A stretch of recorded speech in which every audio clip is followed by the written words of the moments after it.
अस्सलाम वालेकुम ख़ातिन हज़रात, मैं हूँ इसरार अहमद कसाना। ख़ातिन हज़रात, आज 2 इम्पोर्टेंट इश्यूज़ के ऊपर हमें बात करनी है। आपको पता है कि आज हमारा जो रेगुलर प्रोग्राम होता है एयर मार्शल कपिल काक साहब के साथ, उसमें और 2 बड़े ही इम्पोर्टेंट इश्यूज़ हैं। ख़ास तौर पे अगर देखा जाए, तो अभी जो रीसेंट विज़िट हुआ है, वज़ीर ख़ारिजा भारत के जो हैं जयशंकर साहब, उन्होंने विज़िट किया है अमेरिका का। और ये आजकल चूँकि हर जगह पे हम देखते हैं कि वर्चुअल विज़िट्स होती हैं या वर्चुअल मीटिंग्स होती हैं, तो ये उस लिहाज से इम्पोर्टेंट था कि वर्चुअल नहीं हुआ। फिज़िकली वो वहाँ पे गए और एक लंबा दौरा किया 5 दिन से भी ज़्यादा का। तो इसका ज़रा तजिया करने की कोशिश करेंगे कि इसमें क्या-क्या चीज़ें डिस्कस हुई हैं। ख़ास तौर पे इस बैकग्राउंड में कि एक स्टेलमेटेड कन्वर्सेशन हुई थी उनकी वैंग यी साहब के साथ, जो कि चाइनीज़ फ़ॉरेन मिनिस्टर हैं, अप्रैल 30th को। उसके बाद फिर इस विज़िट का होना और उसमें क्या-क्या चीज़ें डिस्कस हुई होंगी। मुख्तलिफ बातें चल रही हैं, वैक्सीन के अलावा भी। क्या ये एफपैक का था मामला? मुझे तो लगता है उससे ज़्यादा ये इंडो पैसिफिक का था, और अगर इंडो पैसिफिक की बात करेंगे तो ज़ाहिर है कि चाइना सेंट्रिक होगा। तो दूसरी बात ये है कि अर्जेंसी क्या थी? क्यों इतनी जल्दी डैश किया? जयशंकर साहब ने जाके वहाँ पे उनसे मुलाकात की और सारी चीज़ें जो है वो डिस्कस की, और ब्लिंकन से मुलाकात की, सलिवन से बात हुई, ऑस्टिन से मुलाकात हुई। तो ये बड़े-बड़े जो उनके नाम हैं इस वक़्त, जो नई एडमिनिस्ट्रेशन आई है उसमें। तो इसका ज़रा तजिया करेंगे, और साथ-साथ आपको पता है कि एक बड़ा इम्पोर्टेंट सिलसिला चल रहा है लक्षद्वीप के जो यूनियन टेरिटरी है इंडिया की, उस हवाले से। और ये मैं आपको बताता चलूँ कि ये जो यूनियन टेरिटरी है, ये आर्किपेलागो है और ये 36 आइलैंड्स का है। बहुत ही खूबसूरत जगह है, लेकिन ये है कि दूसरी साइड पे जो कि साउथ वेस्टर्न साइड है, मेनलैंड से उस साइड है, और ये एक तरफ से थोड़ा-सा लगता है केरला की साइड को भी। तो इसका भी ज़रा देखेंगे कि इसमें वहाँ पे जो नए एडमिनिस्ट्रेटर साहब गए हैं, उन्होंने जाके मुख्तलिफ स्टेप्स लिए हैं, जिसके ऊपर काफ़ी वहाँ पे लहदे हो रही है और क्रिटिसिज़्म भी हो रहा है। तो इसका सबका तजिया करेंगे और बात करेंगे जनाब एयर मार्शल कपिल काक साहब के साथ, और उनसे बात। Good morning sir. मॉर्निंग हजूर, morning. Good sir, thank you, nice to see you. Air marshal साहब, जैसे मैंने कहा कि जयशंकर साहब का जो विजिट है, इसकी काफ़ी इम्पोर्टेंस है, और ख़ास तौर पे इस बैकड्रॉप में कि कोविड में ज़ाहिर है कि वर्चुअल मीटिंग्स हो रही हैं आजकल, और लेकिन वो फिज़िकली वहाँ पे गए और इतना लंबा दौरा किया, सब जो टॉप ब्रास है उनसे मुलाकात की। तो एक तो ये कि अर्जेंसी क्या थी, और दूसरा ये है कि एक्चुअल पर्पस क्या था जो हमें नज़र नहीं आ रहा। वो आप ज़रा उसको हमें डीमिस्टिफाई करें और प्लीज़ डिकोडिफाई भी कर दें। नहीं, हम कोशिश करेंगे, कोशिश तो हमारी जारी रहती है कि हाँ, काफ़ी वजह हैं, ये एक ही वजह नहीं है कि ये हमारी वैक्सीन की कमी हुई है, तो उसको पूरा करने के लिए जयशंकर साहब को अमेरिका भेजा गया, यही एक वजह नहीं थी। मैं आपके नाज़रीन के सामने कई एक नज़र मेरे नज़रिए से कई मुद्दे हैं जिस पे बातचीत हुई है। पहला तो यह है, जैसे आपने ने खुद ही फरमाया कि वो कोई ये काबीना, भारत की काबीना के पहले वज़ीर हैं, कैबिनेट मिनिस्टर हैं, जो अमेरिका गए हैं बाइडेन एडमिनिस्ट्रेशन की 20 जनवरी के इनॉग्रेशन के बाद। मतलब 4 महीने और 10 दिन हुए हैं जब वो हो आए हैं। तो ये पहला कॉन्टैक्ट है। देखिए, वर्चुअल मीटिंग्स में ये प्रॉब्लम रहती है, कॉन्फिडेंशियलिटी नहीं रहती है कि सारा आलम देखता है। अगर आपके साइबर वॉरियर्स उसके लगे हैं, तो हर हर कॉन्वर्सेशन को वो मॉनिटर कर सकते हैं। ठीक बात। फेस टू फेस मीटिंग, जैसे आपने फिजिकल मीटिंग की बात की, उस पे जो कोई भी खुफिया, जो कोई भी सेंसिटिव बातचीत करनी हो, तो वो जाने से ही होती हैं, और कोई भी नहीं, वो वज़ीर खारजा हो, एंटनी ब्लिंकन हो, वज़ीर दिफा जॉर्ज लॉयड ऑस्टिन हो, या उनके डायरेक्टर नेशनल जो इंटेलिजेंस के हैं एवरिन हाइंस हैं, उनसे मिले हैं। राष्ट्रीय सलामती, कौमी सलामती के सलाहकार जैक सलिवन से मिले हैं। तिजारत के नुमाइंदे कैथरीन ताई, उससे मिले हैं। कोई भी जो इम्पोर्टेंट मेंबर हैं कांग्रेस का, वो डेमोक्रेट्स हों या रिपब्लिकन हों, सबसे मिले हैं। फॉरेन रिलेशंस के कमेटी के मेंबरान से मिले हैं। थिंक टैंक्स के साथ इंटरेक्शन हुआ है, बड़ा दिलचस्प इंटरेक्शन में है, वो मैं आपके नाज़रीन के सामने पेश करूँगा। मतलब मोटे-मोटे अगर हम देखें पहले ये देखिए एक तरीके से भारत और अमेरिका के रिश्ते इस वक़्त उस सूरत-ए-हाल में हैं, एक तो द्वितरफ़ी बायलैटरल, उसके साथ मल्टीलैटरल कई तरफ़ी और तीसरे आलमी। ये तीनों को मिला के बातचीत, गुफ्तगू होती रही आ रही है। वो फ़ॉरेन सेक्रेटरी की नहीं, हमारे वज़ीर-ए-आज़म की नहीं, इस वक़्त तो वज़ीर ख़ारिजा के साथ हुई है। दूसरी बाइडेन साहब ने खुद ही कहा है कि देखिए हिंदुस्तान के साथ जो सारा ग्लोबल ऑर्डर देखें इस वक़्त, हिंदुस्तान के साथ हम जो हिकमत अमली की एक हिस्सेदारी है उसको कितनी गहराई हम देना चाहते हैं। We want to deepen that relation. नाज़रीन जानते हैं, आपको मालूम है इस वक़्त सारे आलम में अगर नज़र डाली जा रही है, वो इमर्जिंग रिलेशनशिप रिश्ते क्या हैं अमेरिका और हिंदुस्तान के। क्योंकि दूसरी साइड पे आप जानते हैं रूस और चीन है। तो ये रिश्ते एक तरीके की अहमियत रखते हैं। तीसरी जो है कि मल्टीलैटरलिज़्म अब अपने फ्रंट बर्नर में आया है। ट्रम्प साहब को तो कोई दिलचस्पी नहीं थी मल्टीलैटरलिज्म को, मतलब कई तरफियात एक उर्दू का लफ्ज यूज कर सकते हैं, दो तरफी या बायलैटरलिज्म से मल्टीलैटरलिज्म में आए।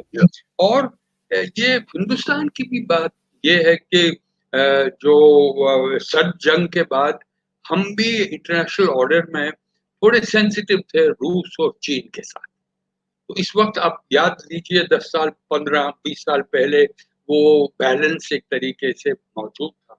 मगर रूस के कमज़ोर होने से और चीन के उभरने से अब वो ऑर्डर में एक बदलाव आया है और अमेरिका और हिंदुस्तान को, भारत को कोई और ऑप्शन नहीं है कि एक-दूसरे के रिश्ते आगे बढ़ाएँ। तो इसमें ये एक और बात जो है कि कहा जाता है, नुमाइंदगार भी कहते हैं कि America is in terminal decline, पर वो अब न उभरेगा नहीं, वो तो अब गिरते जाएगा, डूबते जाएगा। बाइडेन साहब ने इसको बिल्कुल अच्छी रिएक्शन दिखाई है कि हम डूबने वाले नहीं हैं, हम मौजूद हैं, मौजूद रहेंगे और इंतहाई मुकाबला होगा चीन के साथ। मतलब एक्सट्रीम कॉम्पिटिशन होगा। ये तो पहली बात है। जो आपकी टाइमिंग का आपने एक मुद्दा उठाया था कि ये इस वक़्त क्यों गए? एक टाइमिंग का ये भी है कि सारे आलम में इस वक़्त मुद्दा क्या है? एक आदमी दूसरे आदमी से बात कर रहा है, पहले कह रहा है कि ठीक हो? कोविड तो नहीं हुआ है? ये सारे आलम में है, ये एक सवाल है। उस सवाल को उन्होंने एक तरीके का मेनस्ट्रीम किया है इन गुफ्तगू में, जितने इतने लोगों से गुफ्तगू हुई है। वो ये है कि अगर हमने एक हिकमत अमली करनी है इसको इसके खिलाफ कार्रवाई करने का, तो पहले तो है कि देयर शुड बी एक तरीके ताउन होना चाहिए, कोऑपरेशन होनी चाहिए ग्लोबल लेवल पे। आज एक मुल्क को होगा, कल परसों किसी और का होगा।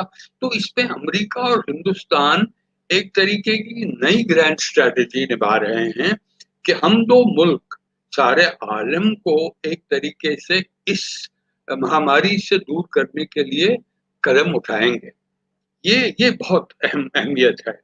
दूसरा जो है कि अमेरिका ने सेकंड दूसरी लहर जो आई है हमारी इतनी मदद नहीं की है, मगर अब मदद करने के लिए आगे बढ़ रहे हैं और ख़ासकर उन मामलों में जहाँ के मतलब आलम की जो एक तरीके की लचक है, रेज़िलियंस है सप्लाई चेन्स की इन वैक्सीन्स के लिए, उसको और ही रेज़िलिएंट बनाना चाहते हैं। सप्लाई चेन आप जानते हैं कि कमी है। भारत की हिकमत अमली है कि कम से कम अगले 5-6 महीनों में 94 करोड़ की जो आबादी है, 137 करोड़ आबादी है भारत की, उनमें से 94 करोड़ से 100 करोड़ तक को अगले 5-6 महीनों में टीका लगवाएगा। This is a mammoth task. मेरे ख्याल में तारीख में ऐसा ऐसा कदम नहीं निभाया गया है और आपके पास हमारे पास चारा भी नहीं है। क्योंकि हालांकि कमी आई है, 4 लाख हर दिन का केस लोड अब 1.5 लाख पे पहुंच गया है, मगर लोगों की मौतें जो 4,000 हर रोज होती थी, अब भी 3600 तक पहुंचा गया है। मगर अगर इसको, और तीसरा जो इस पे खतरा है वो हमें तीसरी लहर का है। वो तीसरी लहर अगर आई, क्या हम तैयार हैं? इसके लिए अमेरिका की मदद बहुत जरूरी है। वो यही नहीं है कि बाकी बाकी ममालिक को भी हम मदद कर सकते हैं। आपको याद होगा, आप तो ट्रैक करते रहे हैं, बांग्लादेश के फॉरेन मिनिस्टर ने जयशंकर को बता दिया जाने से पहले, हमारी तरफ से भी ये रिक्वेस्ट कीजिएगा मदद। मतलब हिंदुस्तान एक इंटरलॉक्यूटर बना है। श्रीलंका से भी ये मैसेज आया है जयशंकर को, हमारे लिए भी मदद मांगे। तो मतलब हिंदुस्तान एक तरीके का नुमाइंदा बन रहा है आलम में, जो गरीब मुल्क हैं, क्योंकि आप जानते हैं काफी इनइक्विटी है वैक्सीन में। जो अमीर मुल्क ममालिक हैं वहां पर तो उनको वैक्सीन पहले पूरी आबादी को कर दिया है, मगर जो गरीब मुल्क हैं, तो ये एक तरीके का नॉर्थ साउथ का डिवाइड जो अब 30 साल पहले था वैक्सीन वो के भी है। मामलों में, वो आगे जा रहा है। मगर अब दो दो पॉइंट्स हैं, मैं इस पर खत्म करना चाहता हूँ। 2 पॉइंट्स ये हैं कि देखिए, हमने उनसे वो ट्रिप्स का वेवर मांगा है, trade related intellectual property rights. या तो या बाइडेन साहब तैयार हैं, मगर जो मैन्युफैक्चरर हैं वो एक तरीके से अपनी सरकार को कह रहे हैं, हाँ आप सप्लाई कीजिए, हम प्रोड्यूस करेंगे, सप्लाई कीजिएगा, मगर स्टोर भी नहीं दे दीजिएगा, और जो तरीका है बनाने का वो भी मत दे दीजिएगा। Don't sell with store also and my research and development. तो ये एक बहुत बड़ा मुद्दा है, एक चुनौती है, चैलेंज है बाइडेन सरकार के लिए। क्या वो कैसे परसुएट कर रहे हैं कि इस वक्त की जो एक इमरजेंसी सूरत हाल है सारे आलम में, अगर अमेरिका आगे नहीं बढ़ता है मदद करने में, तो वो ये मौका चीन जरूर मानेगा और वो चीन रिप्लेस करेगा। तो इसीलिए दोनों ममालिक एक तरीके की, आपके नाज़रीन कह सकते हैं एंटी चाइना स्ट्रेटजी है, वो नहीं है। मतलब दो ममालिक हैं, दोनों में जमहूरियत है, बड़ी ताज़ा इतनी पुरानी जमहूरियत है, तो ये आगे बढ़ सकते हैं। पर ये इस जो पे इसके इसमें जो ट्रिकी सिचुएशन है एडवाइस साहब, वो एक तो ये है कि जो वैक्सीन की आपने बात की है, अमेरिकन साइड से भी अगर देखा जाए तो एक ट्रिकी सिचुएशन इसलिए है कि देखिए ना, सिर्फ अगर आप you just take Pfizer vaccine जो है उसमें 280 इंग्रेडिएंट्स हैं और उसमें 80 सप्लायर्स हैं and they belong to 19 countries. अब उनके भी तो मसाइल है ना, वो सप्लाई जो चेन है वो उसको मेंटेन करना और उसको पहुंचाना इंडिया में, ये भी उनकी भी इंट्रिकेसीज इन्वॉल्व हैं काफी इसमें। बिल्कुल बिल्कुल, अच्छा कहा आपने, क्योंकि ये इसीलिए जयशंकर साहब ने तीनों मैन्युफैक्चरर्स के जो हेड्स हैं उनसे बातचीत की है, ये मसला आया है, और इसको राउंड अबाउट तरीके से हम कैसे दूर रख सकते हैं वो भी किया गया है। ये भी है कि कम से कम 8 करोड़ डोजेज तो एस्ट्राजेनेका है, जो हिंदुस्तान में सबसे ज्यादा इस्तेमाल हुआ है, वो 8 करोड़ इस वक्त उनके स्टॉक पाइल में हैं। वो फैसला अगले 2-3 दिनों में लिया जाएगा। ये कहाँ जाएगा कि सारा का सारा हिंदुस्तान में नहीं आएगा, क्योंकि अमेरिका के बाकी आलम में, बाकी ममालिक में अपने कौमी इंटरेस्ट हैं, ठीक ठीक। निफात है, तो वो भी है। मगर इस वक्त जो कहा जा रहा है कि कम से कम इसमें से 30 से 40 करोड़ डोजेज, 3 से 4 करोड़ डोजेज जो हैं वो हिंदुस्तान को भेजे जाएंगे, क्योंकि यहाँ पे इस ठीक। वक्त इमरजेंसी सिचुएशन अच्छा है। चलें, अब और ये लास्ट वैक्सीन वाला, जी प्लीज गो अहेड। और ये है कि मतलब एक तो रिजिलियंट लचक वाली सप्लाई चेन है, दूसरा है जब तक आप हिंदुस्तान को पायदारी नहीं देंगे प्रोडक्शन कैपेबिलिटी की, जो आपने खुद ही सवाल उठाया है कि जो इंग्रेडिएंट्स हैं, जो साजो सामान है जिसे रैंप अप की जा सकती है हमारी पायदारी, तो उस पे क्या है कि भारत और अमेरिका आलमी एक माहौल में अपने जो कौमी मिफाद हैं उनको एक तरीके से प्रोजेक्ट कर सकते हैं, नेशनल इंटरेस्ट को। क्योंकि अगर, इसीलिए मैं क्वाड के बारे में ये कहना चाहता हूँ, क्वाड का भी मसला इस डिस्कशन में हुआ है। वो क्या है कि ये यही नहीं है कि एक तो इंडो पैसिफिक एरियाज में पहले समिट हुई थी क्वाड की, आप जानते हैं उस वक्त ये फैसला लिया गया था इसकी जो पायदारी वैक्सीन की हिंदुस्तान में होगी, ऑस्ट्रेलिया लॉजिस्टिक्स देगा, और अगर फाइनेंस मुआइश की जरूरत हो तो वो जापान देगा। तो उसको अब फ्रंट बर्नर पे लाया जाएगा, क्योंकि ये भी मसला इस वक्त डिस्कस हुआ, क्योंकि जब तक मैस वैक्सीनेशन नहीं होगी सारे इंडो पैसिफिक में, और अगर अगर वो नहीं होता है तो सवाल उठाया जाएगा ये क्वाड है किस लिए। जो अब 4 ममालिक की सलामती की गुफ्तगू है, क्वाड्रिलैटरल सिक्योरिटी डायलॉग, तो उसके कुछ न कुछ तो ऑब्जेक्टिव्स होने चाहिए मेरे ख्याल में। इस वक्त आलमी सूरत हाल में ये बड़ा ऑब्जेक्टिव है। दूसरा कि अगले इस साल में ही last end of this year Quad की समिट हो, 4-5 महीने में। इन्हीं 4-5 महीनों में जब तक अमेरिका और हिंदुस्तान कोई सारे आलम के मसलों का हल ना निकाले और जो ट्रैक रिकॉर्ड ना दिखाए, तो क्वाड की क्रेडिबिलिटी पे सवाल उठाया जाएगा, आप किस लिए। और सबसे ज्यादा ये किया जा रहा है कि ग्रुपिंग की डेफिनेशन होगी, ये क्या करेगा। जैसे मैंने पहले उठाया था आप पुराने प्रोग्राम में, देखिए सिर्फ अमेरिका का एक प्रॉब्लम है, हमेशा रही है, वो जानते हैं कि इत्तेहाद में काम कैसे करना है, अलायंस। हमारी सबसे बड़ी ताकत है कि हम अलायंस में कभी नहीं गए और ना जाएंगे, हम सिर्फ हिस्सादारी जानते हैं।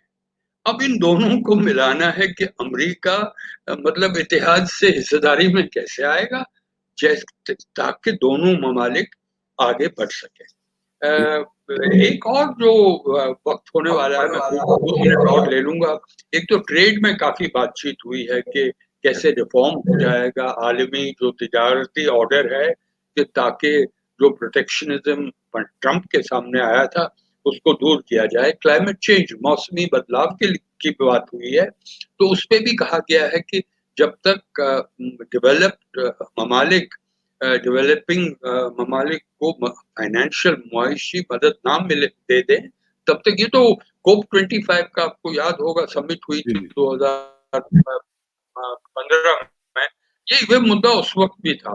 तो ये भी लाया गया कि अगर क्लाइमेट चेंज, तो सबसे बड़ा मैं कहता हूँ, आपके नाजरीन को कहना चाहता हूँ, हम समझ नहीं पा रहे हैं, अभी तो हम फंसे हुए हैं महामारी में। जब आपका क्लाइमेट चेंज का आलमी इम्पैक्ट होगा, कोई मुल्क नहीं बचेगा।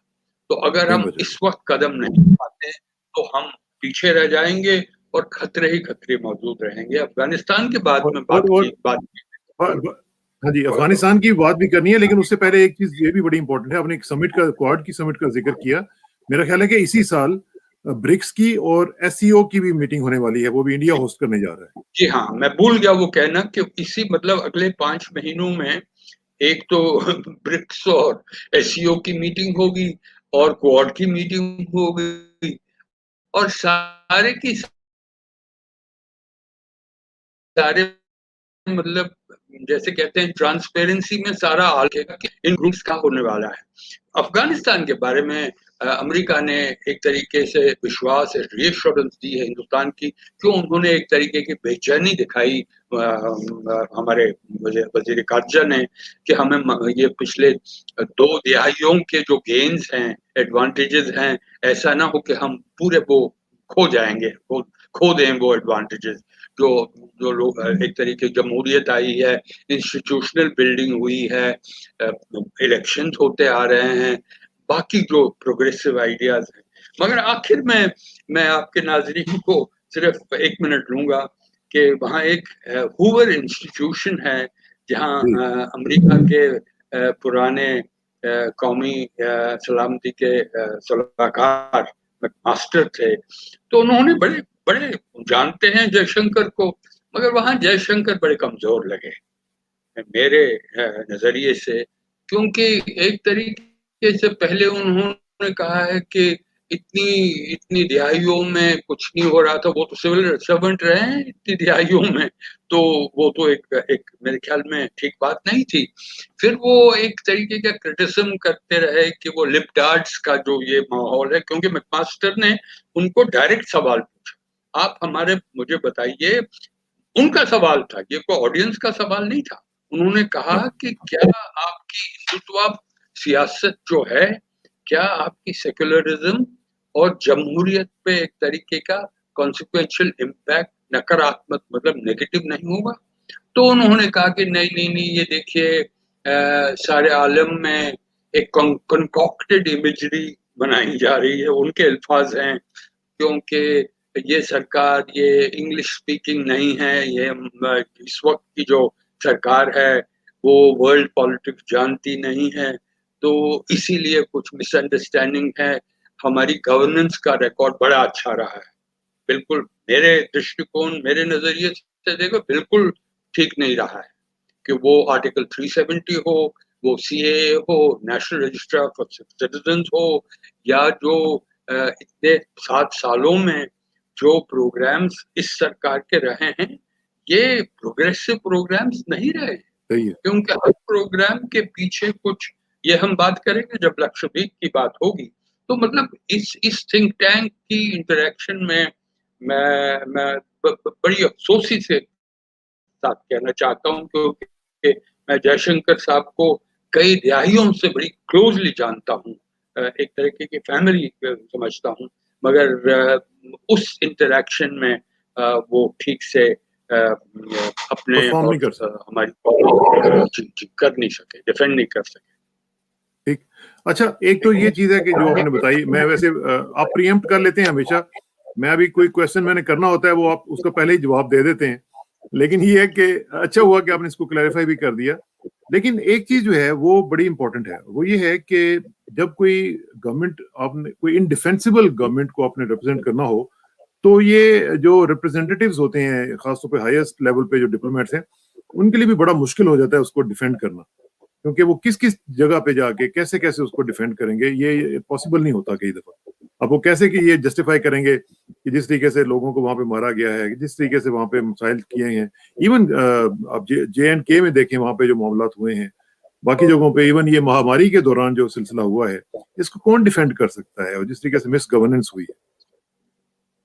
नहीं, मैं आपके साथ बिल्कुल सहमत हूँ इस मामले में, तो हर एक आदमी के सामने एक एक्सक्रूशिएटिंग डिलेमा आता है, बिल्कुल गहरे दिल में, कि मैं क्या करूं। तो अगर इसरार कसाना को कल जैश ए मोहम्मद का हेड बनाएंगे, आपके ऑफर आता है कि आप जैश ए मोहम्मद के हेड हो कल से, क्या वो ओहदा संभालेंगे आप? या आपको सब जवाब देना है, मैं नहीं जवाब दूंगा, क्योंकि ये डिलेमा तो आदमी का है। आपका डीएनए क्या है, आपका अंदरूनी जो दिलो दिमाग में जो आपके यहाँ थॉट्स हैं, प्रोसेसेस हैं, वो उनको आप कैसे इंटरनलाइज करेंगे, क्योंकि आप तो सारी उम्र जिए, क्या उसको बिल्कुल उल्टा करवा देंगे? तो ये जयशंकर साहब ने जब ओहदा संभाला है, मुझे कोई शक नहीं है कि उनको पता था कि उनको अगर ऐसे सवालात आएंगे तो हिंदुत्व पॉलिटिक्स को डिफेंड करना पड़ेगा, क्योंकि वो मिनिस्टर बने हैं और बीजेपी के पार्टी के मेंबर हैं। अब तो बीजेपी पे पार्टी है, तो अब वो अपने जैसे खारजा सचिव, फॉरेन सेक्रेटरी पुराने अमेरिका में एम्बेसडर रहे हैं, चीन में एम्बेसडर कहाँ नहीं रहे हैं, तो अब दूसरा एक मतलब, जैसे हम हिंदी यहाँ इंडिया में कहते हैं, ये नया अवतार है उनका, वो अवतार है बीजेपी के मेंबर। ठीक ठीक। अच्छा जी, अगर लक्षद्वीप की भी बात कर लेते हैं, ये जरा मुझे बताएं इरमाशी साहब कि ये वहां पे अचानक हमने देखा कि जो नए एडमिनिस्ट्रेटर साहब गए हैं, उन्होंने जाके वहां पे मुख्तलिफ किस्म के स्टेप्स लेना शुरू कर दिए हैं। एक तो ये थोड़ा सा जरा मैंने थोड़ा सा इनिशियली बताया भी था कि ये अरेबियन सी में ये जो आर्किपेलागो है 36 आइलैंड्स का, इसका थोड़ा सा जरा हमें लोकेशन के बारे में बताएं, इसकी स्ट्रेटेजिक इंपॉर्टेंस के बारे में बताएं, और ये अब अचानक ये इतनी इंपॉर्टेंस इसको क्यों दी जा रही है कि बीजेपी ने अपना एक कॉन्फिडेंट जो मोदी साहब के बड़े अच्छे दोस्त हैं उनको वहां पे एडमिनिस्ट्रेटर के तौर पे भेज दिया है, तो इसकी क्या पॉलिटिकल और जियो स्ट्रेटेजिक रीजन क्या हो सकती है? नहीं देखिए, मैं इसको मैंने थोड़ा स्टडी किया है, कल से रिसर्च कर रहा था, मुझे पता था कि ये आप सवाल उठाएंगे। पहले है कि लक्षद्वीप कोई 36 जजीरे हैं, 32 किलोमीटर स्क्वायर किलोमीटर का एरिया है, छोटा एरिया है। जी जी अंडमान और निकोबार तो बहुत बड़ा एरिया है, तो इसमें 70,000 लोग रहते हैं। यहाँ का इस्लाम केरला से गया, इसको मालदीव के साथ कंपेयर करना मेरे ख्याल में और इसमें ठीक जो वाइड नहीं। मेजोरिटी है वो मुस्लिम्स की है। 94% और बड़ी आइडियलिक कंडीशंस में इतनी, मतलब हजारों सालों से रहते आ रहे हैं, फिशरीज में हैं वहां पे। इकोलॉजिकल जो एक तरीके की फ्रेजिलिटी है, नाजुकी है, उसको पुरानी सरकारों ने समझा।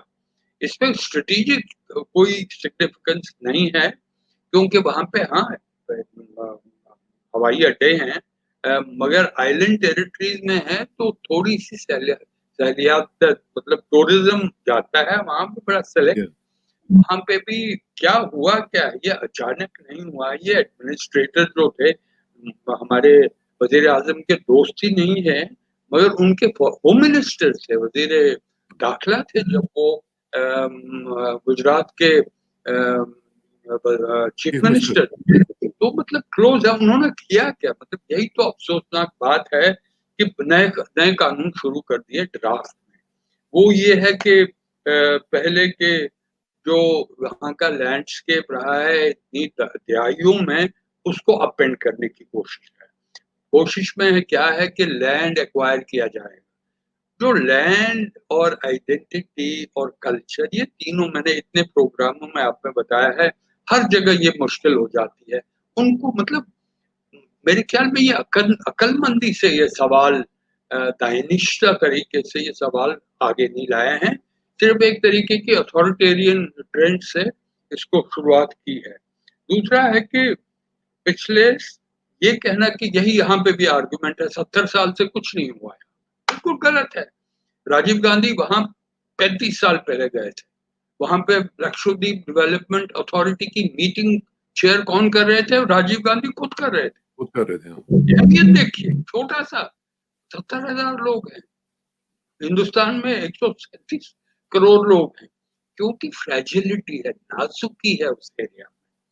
और जैसे मैंने कहा कि आप एक लैंड डेवलपमेंट अथॉरिटी रेगुलेशन शुरू कर दिए कि आप जमीन को ले लीजिएगा, जैसे एक तरीके से कश्मीर के साथ ये हाँ कंपैरिजन किया जा सकता है। क्योंकि ऐसा लगता है, ये तो मीडिया में कहा है, मैं नहीं कह रहा हूँ, कि लैंड बहुत जरूरी है, जमीन वहां की चाहिए। लोग कहाँ जाएं कैसे जाएं हमें कोई फिक्र नहीं, उस पर कोई दिलचस्पी नहीं। जैसे जम्मू कश्मीर में किया था वही यहाँ किया जा रहा है, क्योंकि कह रहे हैं कि वहां भी हम सड़कें बनाएंगे। ये मजाकिया तो बात है। पूरी सड़क जो वहां पे है वो 11 किलोमीटर है, उसको क्या क्या आप वाइडन करेंगे? कहते हैं सड़कों को वाइडन करेंगे, ट्रैफिक कहाँ है भैया, कहाँ से टूरिज्म कहाँ है वहां? तो एक और चीज है, वो जी वहां पे बैन किया जाएगा काउ स्लॉटर का। एनिमल्स का हाँ। तो वहां पे तो गायें हैं ही नहीं, काउज तो है ही नहीं लक्षद्वीप में। अगर हैं काउज, वो सरकारी फार्म में जो काउज है वहां है, और बीफ वहां कंज्यूम होता है। हम वो आज ही से नहीं, 500 सालों से लोग वहां बीफ खाते आ रहे हैं, और मछलियां लोग पकड़ते हैं। हाँ। मतलब मैं कहना तो चाहता ये हूँ जो कि केरला केरला की गवर्नमेंट है, केरला में भी बड़ी कंसर्न मौजूद है इस हवाले से। केरला का जाहिर है कि इसके साथ एक डायरेक्टली तो नहीं, लेकिन जाहिर है कि हिस्टोरिकल लिंकेजेस तो उनके यहाँ पे बनते हैं। तो केरला वालों को क्या प्रॉब्लम है?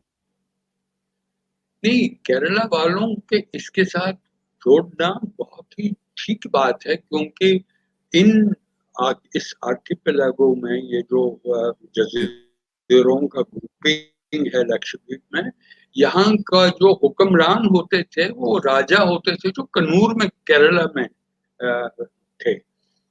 अब जैसे मैंने पहले आपसे कहा था कि यहाँ का इस्लाम केरला से आया। हिंदुस्तान में इस्लाम पहली बार मोहम्मद बिन कासिम ने नहीं लाया, हिंदुस्तान ने इस्लाम पहले केरला में आया। केरला में आपको ठीक शायद ये मालूम भी नहीं होगा, क्रिश्चियनिटी भी पहले जो चर्च बना है वो केरला में बना है, यूरोप में कोई है। चर्च नहीं था। तो ये केरला से जोड़ना बहुत जरूरी है, क्योंकि केरला की सरकार जो है हमेशा बड़ी प्रोग्रेसिव रही है, उनमें कोई हिंदुत्व के इसीलिए इन्फ्लुएंसेस इसीलिए इसीलिए मैं पूछ रहा हूँ आपसे कि क्योंकि केरला की सरकार से प्रॉब्लम्स हैं मोदी साहब को, तो कहीं ये वो लिंक तो नहीं है? जरूर है इसमें, और क्या। हम मुझे पता नहीं है कि क्या ये मोदी सरकार की डायरेक्शंस पे हुआ है, मुझे जानकारी नहीं है, मगर क्योंकि वहाँ के जो मुंतजिर जो एडमिनिस्ट्रेटर हैं प्रफुल्ल खोदा पटेल, वो मोदी साहब के बड़े करीब दोस्त रहे हैं, उनके होम मिनिस्टर रहे हैं। उनका ये काम करना, मुझे जहाँ एडिटोरियल्स में, मैं आपको, आपके नाजरीन को याद दिलाना चाहता हूँ कि नेशनल डेलीज में एडिटोरियल्स में इस पे बहुत ही खिलाफत हुई है, बहुत मतलब क्रिटिसिज्म हुआ है, नुक्ताचीनी हुई है कि वो क्यों कर रहे हैं, बड़ा डेलिकेट एरिया है, अच्छा चल रहा था।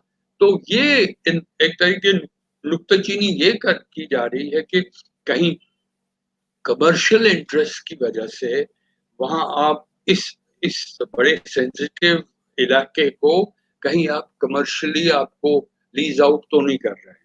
अब वो होटेलियर्स आएंगे, रिजॉर्ट्स बनाएंगे, सड़कें बनाएंगे, तो जो लोकल आबादी है उस पे असर क्या है, वो बहुत ही बड़ी बात है।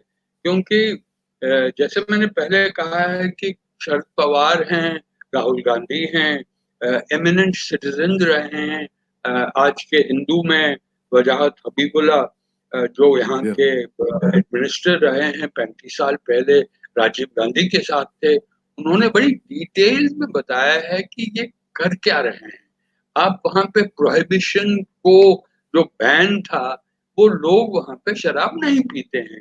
बंगारा में एक जगह है जहाँ कोई अनइनहैबिटेड है, कोई लोग मौजूद नहीं है, वहाँ और एक्सेप्शन अभी की गई थी। अभी इन्होंने जाके वो लिकर भी वहां पे कह दिया कि ठीक है, इजाजत है उसकी। वो जो बैन था वो हटा दिया। मतलब जब सबक क्या है, दो सबक मैं लेता हूँ टेक अवे। पहला है कि अगर इस वक्त यहाँ पे हिंदुस्तान में अथॉरिटेरियन सरकार है, अगर वो मेजॉरिटेरियन फोर्सेस को एक तरीके की सहमति देती है, मगर जमहूरियत भी मौजूद है। अब एक छोटा सा 32 स्क्वायर किलोमीटर का एरिया, और हिंदुस्तान जहाँ 70,000 लोग रहते हैं, अगर 5 नेशनल डेलीज में इसमें क्रिटिसिज्म नुक्ताचीनी की जाती है, तो मौजूद है हमारी जमहूरियत, इस पे सवाल मत उठाइए। सरकारें आएंगी जाएंगी, मगर जमहूरियत ग्रास रूट्स पे हैं, वो इसमें बदलाव लाने नहीं देंगे। और यही सबक बाकी आलम के लोग, मुल्कों, ममालिक के लिए है कि जमहूरियत को बरकरार रखिए, जो कुछ भी होगा आवाज उठाइए, जलसे कीजिए। आपको याद होगा कि जब सीएए के अगेंस्ट दिल्ली में राइट्स हुए थे, उस वक्त एक 90 साल की खवातून थी, 90 साल की दादी, उसका दादी का नाम अभी भी लिया जाता था, उसके हाथ में हिंदुस्तान का झंडा था, मगर वो हटी नहीं वहां से। वो जमहूरियत है। जमहूरियत वही, सही बात। चलें, ये तो अपने टेक अवे फाइनली बहुत अच्छा दे दिया, और जमहूरियत के लिए हमें भी कोशिश करते रहना चाहिए, और जमहूरियत के जो सम्राट जिनको हम कहते हैं फल है, वो भी हमें मिलना चाहिए। ये भी बहुत जरूरी है कि जमहूरियत कुछ ना कुछ प्रोड्यूस भी करे। तो बहुत बहुत शुक्रिया हिमांशु साहब, इंशाल्लाह आपसे रब्ता रहेगा, आपके साथ इंशाल्लाह अगले हफ्ते मुलाकात होगी, और तब तक के लिए अपना ख्याल रखिएगा। Hats off to you for your wonderful and insightful analysis, sir. Thank you very much. See you soon. Thank you very much, बहुत बहुत शुक्रिया।